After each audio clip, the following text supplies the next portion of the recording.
Tu crées du contenu de qualité, tu mets énormément d'efforts dans ton site internet, et pourtant les résultats sont pas là et Google ne met toujours pas en avant ton site internet. Et si ton problème venait tout simplement de la crédibilité que Google attribue à ton site? C'est ce qu'on va voir dans cette vidéo. Cette crédibilité, c'est ce qu'on appelle l'EAT, expérience, expertise, autorité et fiabilité, ou trustworthiness en anglais. Et le métier de Google, c'est de proposer aux visiteurs des contenus de qualité sur lesquels il peut avoir confiance que ils vont répondre aux besoins de l'utilisateur et lui proposer une expérience qui est à la fois sécurisée et satisfaisante. Si ton site ne répond pas à ça, ou en tout cas si Google ne peut pas en être sûr, par contre toi tu peux être sûr que tu ne seras pas bien positionné. Si ton site manque de crédibilité, ton positionnement risque d'en pâtir. Mais concrètement, c'est quoi l'EAT? L'EAT, donc expertise, expérience, autorité et fiabilité, trustworthiness en anglais, ça va être 4 sujets importants. Le premier E est apparu dans un second temps, parce que Google a fait une mise à jour. Avant c'était le EAT, maintenant c'est le EAT. L'expérience, ça va être prouver que tu as une expérience réelle sur un sujet, que tu es légitime, justement, avec ton expérience, pouvoir discuter de ce sujet en particulier. L'expertise, c'est montrer que tu maîtrises le sujet sur lequel tu es en train de parler.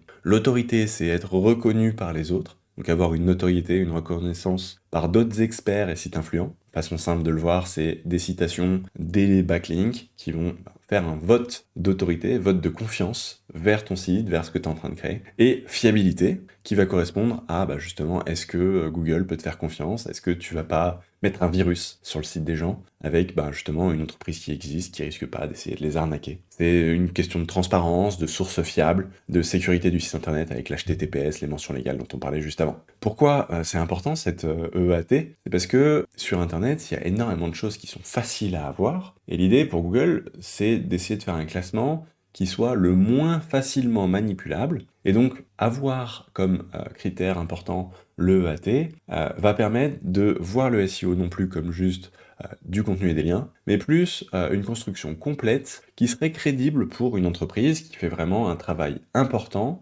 et à 360 de développement de sa marque, de sa notoriété, et qui a pour cœur d'intérêt la satisfaction de ses clients et le développement des partenariats, ce genre de choses. Et tout ça vont avoir pour impact de créer justement les différents éléments où si tu interviens sur le site d'un partenaire pour faire un article à inviter, tu vas pouvoir faire preuve d'expérience et d'expertise. Ce site-là fera un lien, ce qui va permettre d'avoir un retour d'autorité, avec potentiellement tes réseaux sociaux qui pointent, qui relaient cet élément-là, ce contenu, et qui va donc créer justement une interconnexion légitime entre des sites d'autorité et le tien, ou ceux de partenaires et le tien, et justement fiabilité avec les bons éléments, cocher les bonnes cases pour montrer que ton site est légitime. Et Google a choisi de mettre en avant le EAT pour lutter justement contre la désinformation, contre les risques de manipulation de son algorithme. Et donc, le EAT est en train de prendre de plus en plus de place, même si c'est un critère parmi d'autres.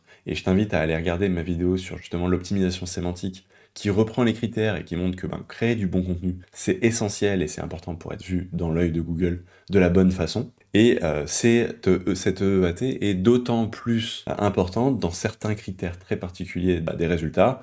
On parle de Your Money, Your Life, YML, YL, qui en fait globalement correspond aux recherches autour de la partie financière, autour de la partie santé, qui sont des sujets très importants pour les utilisateurs, parce que s'il est en train d'essayer de travailler sur de trouver un rachat de crédit, et que c'est un site un petit peu à l'éthique ou à la morale déplacée, qui se met sur son chemin, potentiellement ça peut avoir un impact énorme, très négatif, sur la qualité financière de l'utilisateur. Donc Google ne veut surtout pas être associé à ça, il veut proposer des résultats qui sont fiables, qui sont sûrs à ses utilisateurs, et c'est pour ça que le EAT intervient, et c'est plus compliqué à manipuler, et on va voir surtout ce qui est important pour avoir un bon EAT, pour que ton site internet, vu qu'il est légitime, soit bien positionné sur Google. Avant de te dire exactement ce qu'il faut faire pour avoir un EAT réussi, il y a quelques erreurs qui sont vraiment des énormes épines dans le pied de ton site si tu les fais. Premièrement, c'est ne pas répondre aux 2 premières cases, aucune preuve d'expérience et d'expertise.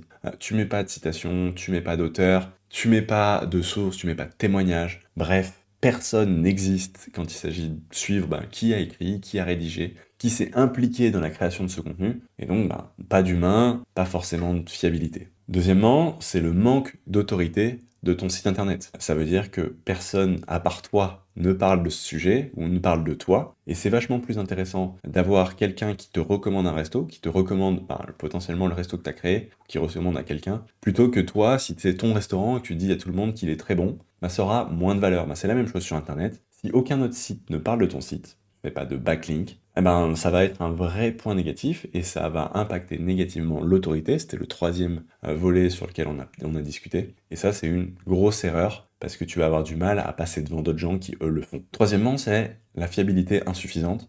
Donc avoir un site qui ne répond pas au bon code d'exposition, en tout cas de mise en avant des éléments importants pour l'utilisateur. Politique de confidentialité, mention légale, formulaire de contact, bref, tous ces éléments-là qui en fait sont importants et légitimes sur un vrai site. Et si tu les as pas, ça fait un signal négatif sur le fait que ce site internet n'est peut-être pas si fiable parce qu'il a potentiellement quelque chose à cacher. Quatrième erreur, c'est du contenu trop généraliste. T'as pas envie de parler à la fois de comment faire une recette de cookies et comment faire pour aller sur la Lune, plus comment faire pour investir ton argent. Site généraliste, c'est quand même, à part si tu as un énorme média sur lequel ça peut être envisageable, c'est pas adapté parce que tu peux pas être expert de tous les sujets et ça va pénaliser justement l'expertise, la classification thématique que Google peut donner sur ton site internet. Et on parlait aussi donc du cinquième point qui sont les signaux externes. Cette présence insuffisante, ça veut dire que à part sur ce site internet, personne ne parle de la marque. Il n'y a pas de réseaux sociaux, il n'y a pas d'avis clients, il n'y a pas de mention sur le site internet. Bref, le site est le seul à parler de lui, c'est pas un signal extrêmement bon en termes d'autorité. Tu peux résoudre ça en justement travaillant ces différents points, les avis, les liens, les réseaux sociaux. C'est du travail, mais c'est extrêmement important pour justement augmenter l'autorité du site, et c'est ça qui va lui permettre, au bon contenu que vous avez créé, d'aller se positionner sur Google. Maintenant, la question c'est qu'est-ce que tu peux faire pour justement développer ton EAT et cocher cette case justement importante pour le positionnement de ton site internet, de tes pages sur Google et sur les autres réseaux. Et on va voir 5 points que tu peux faire qui sont assez liés à les erreurs à ne pas faire, mais je vais t'aiguiller justement sur comment tu peux faire pour aller bien traiter chacun des 4 piliers de l'EAT. Premièrement, montre ton expertise. Plutôt que de faire du contenu générique, qui pourrait être généré par IA sans aucune âme, essaie de montrer ton vécu dans le domaine en particulier. Partage des études de cas, partage des témoignages, partage des expériences réellement vécues, mets-y ta patte, et en fait transmets une vraie âme dans le contenu que tu es en train de créer, et c'est ça qui va pouvoir justement différencier à la fois donc pour Google, l'expertise que tu vas avoir, et qui va donner envie aux visiteurs de se dire le contenu que je viens de lire, c'est pas juste un contenu comme les autres, il m'a vraiment marqué, il m'a vraiment compris, parle vraiment d'expérience que j'ai pu vivre aussi, ce qui permettra aux lecteurs, aux visiteurs de s'identifier, et donc de faire de donner une impression mémorable et que l'utilisateur se souvienne du site internet sur lequel il vient d'aller. C'est beau d'avoir un visiteur, mais si c'est un visiteur qui peut revenir et ensuite s'engager avec la marque pour devenir client, ça a énormément plus de valeur. Et ça peut venir par des contenus interactifs, soit de la vidéo, du podcast, des démonstrations, des outils. Bref, des choses qui interagissent, en tout cas donnent un caractère interactif et augmentent l'engagement de l'utilisateur avec le contenu et qui montrent ton expérience. Et c'est ces retours-là qui montrent à l'utilisateur ton expérience et qui lui donne envie d'interagir et de s'engager avec ton site en particulier. Deuxième point, développer ton expertise. Et là, c'est le moment où il faut que tu montres que tu en sais. L'idée, c'est de construire du contenu bien documenté, du contenu approfondi qui répond de façon détaillée à ce que l'utilisateur veut avoir. Pour ça, petit rappel de ce qu'on faisait à l'école. L'idée, ça va être de citer des sources fiables, des sources reconnues qui vont étayer justement ce travail de recherche, ce travail de préparation d'un contenu de qualité bien travaillé et qui met en avant justement ton expertise. Si tu en as, au-delà de ces sources externes, si tu en as, mettre en avant tes qualifications, tes diplômes, tes expériences professionnelles, ça peut être un vrai atout. Bref, l'idée, c'est de montrer que tu es un expert. Ça peut être une intervention dans une conférence, ça peut être différents éléments. Il faut que tu sois légitime pour parler de cet élément-là. L'expérience en est un, l'expertise en est une autre. Et c'est ça sur lequel tu dois insister pour justement réussir à aller travailler tes 2 premiers piliers, expérience et expertise. Troisième point, on va aller travailler sur le troisième pilier, c'est renforcer ton autorité. Pour ça, il y a plusieurs sujets, mais un des sujets les plus importants sur internet, sur le SEO, c'est le lien. Il faut avoir des backlinks de sites d'autorité pour justement permettre à ton site de gagner en autorité et avoir ce facteur-là qui te permet à Google de te positionner bien dans les résultats. Pour avoir des backlinks, il y a plein de façons de faire. Créer du bon contenu, ça va t'apporter des liens. C'est difficilement mesurable, ça peut être long. Il y a aller contacter des gens pour faire du guest blogging, donc des articles invités où tu vas pouvoir proposer justement ton expertise et en échange, généralement, avoir un lien vers ton site internet. Et c'est ça qui te permet de faire grossir ton site au fur et à mesure. Ça demande des efforts, mais c'est efficace. Une autre façon de faire, et qui est quand même assez mature sur le marché français, ça va être d'acheter des liens. Il y a plein de plateformes qui le proposent et qui vont te permettre justement d'éviter ces efforts-là, mais potentiellement, il va falloir bien sourcer les sites sur lesquels tu vas aller mettre tes liens, et ça peut être des sites qui sont spécifiquement optimisés pour vendre du lien, et donc potentiellement un petit peu en valeur, mais si tu choisis bien tes liens, c'est super important. Et tu peux aussi collaborer avec des experts reconnus, sur tous les médias, que ce soit des interviews, des articles coécrits, de la vidéo. Bref, l'idée c'est augmenter ton autorité, qu'on parle de toi, que ce soit avec des liens, avec des mentions. Bref, faire vivre ta marque, ton site, ton écosystème dans justement l'environnement pour que différentes sources traitent de toi et donc augmente ton autorité dans cette idée de justement EAT. Et les réseaux sociaux ne sont pas en reste parce que avoir du bon contenu, une belle audience, une belle communauté sur les réseaux sociaux, ça fait que les gens parlent de toi, interagissent avec tes contenus, potentiellement ça fait du trafic vers ton site internet directement, et ça c'est extrêmement intéressant parce que tu vas avoir les bénéfices pour ton SEO, parce que du trafic direct sur ton site peut améliorer ton positionnement, et en plus, ça permet de réduire ta dépendance à Google et augmenter ton positionnement parce que les réseaux légitimisent l'existence et l'autorité de ton site internet. Quatrième point, un élément de fiabilité, un élément justement de sécurité pour les utilisateurs et pour Google, ça va être mettre en place toutes les bonnes pratiques qui sont quand même assez proches de l'optimisation technique d'un site internet. Ça va être sécuriser ton site internet avec HTTPS, ça on le sait, c'est un critère de positionnement. Clairement détailler les mentions légales, une page à propos, des pages auteurs, potentiellement même un site dédié auteur qui est thématisé sur le sujet dont il parle pour aller prouver l'élément principal qui était l'expertise, ajouter des avis clients, des témoignages, des preuves sociales.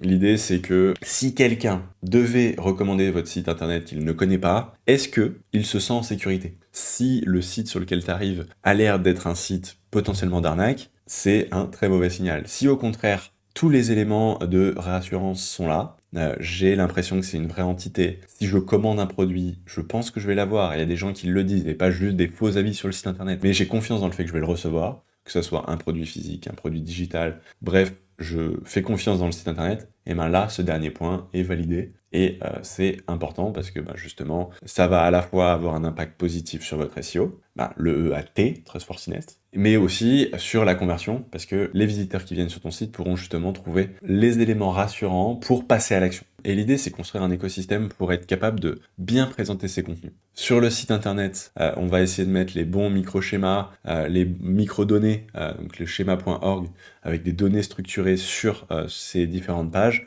pour que quand c'est partagé sur les réseaux sociaux, l'auteur soit bien identifié, le contenu soit bien mis en valeur, les liens vers les profils professionnels soient là, et que ça va permettre d'améliorer la compréhension des robots, que ce soit les réseaux sociaux, mais que ce soit Google aussi, avec ses données structurées. Et sur les contenus, on va essayer de expliquer quel est l'auteur, mettre des liens vers ses réseaux, potentiellement un site dédié sur lequel on peut avoir des résultats cohérent avec l'article dont l'auteur est en train de discuter, et essayer de créer justement un écosystème pour la marque avec une Google My Business qui peut être pertinente et qui permettra justement d'avoir des avis validés par Google, et différents réseaux sociaux, que ce soit un YouTube, un Facebook, un Twitter, un Instagram, un LinkedIn. Bref, c'est pour l'auteur, mais aussi pour la marque, et l'idée c'est de faire vivre cet écosystème, pas juste artificiellement, mais avec du contenu authentique, de l'engagement, c'est le plus compliqué, et c'est ça qui permettra d'avoir un bon EAT,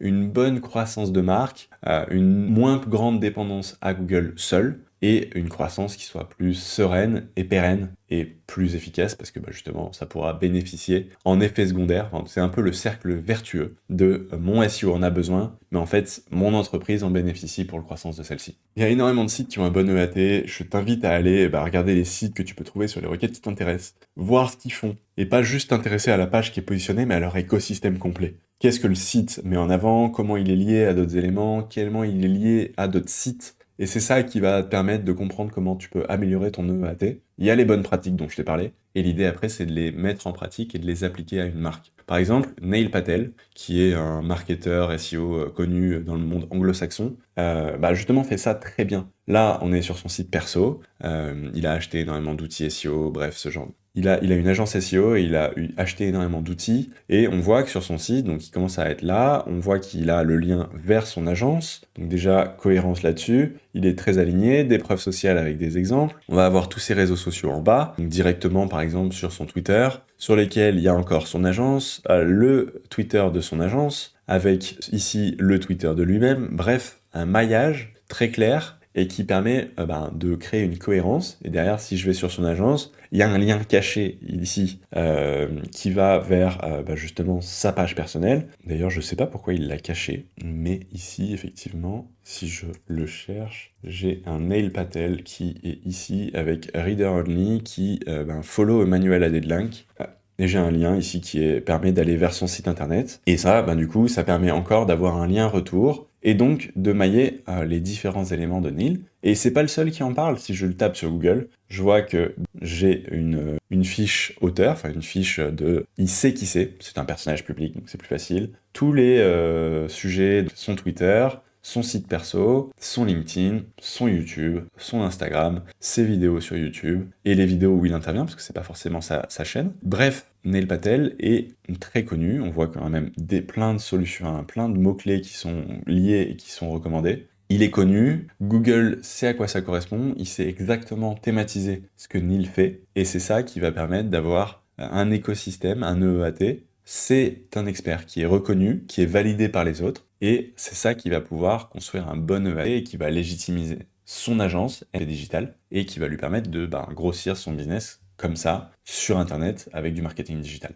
Autant dire que l'EAT c'est important, c'est un sujet sur lequel tu dois faire attention. Il y a 4 éléments, il faut faire attention à bien répondre aux 4, et ça te permet d'avoir les éléments essentiels pour que Google ne décide pas de déclasser ton site parce qu'il lui fait pas confiance. C'est un des piliers, il y en a plein d'autres, créer du bon contenu, avoir des liens, mais le EAT c'est un des piliers sur lesquels si tu n'y travailles pas, ça peut pénaliser tout le reste. Et toi tu travailles ton EAT, dis-moi en commentaire ce que tu fais, ce qui est important pour toi, et si tu as des astuces pour justement développer ton EAT, et on pourra en parler, pour en débattre en commentaire. Je te laisse t'abonner à la chaîne YouTube, tu pourras retrouver un lien en dessous vers d'autres vidéos complémentaires qui pourront t'intéresser justement sur le SEO, sur les choses importantes à mettre en place. Et tu pourras aussi avoir un lien pour t'inscrire sur une liste qui te permettra d'avoir accès au résumé des 5 points importants de mes interviews que j'ai fait avec des experts. Alors, loupe pas ce lien, c'est le secret pour avoir les bonnes astuces du moment de chacun des experts SEO les plus réputés du moment. Je te dis à très vite.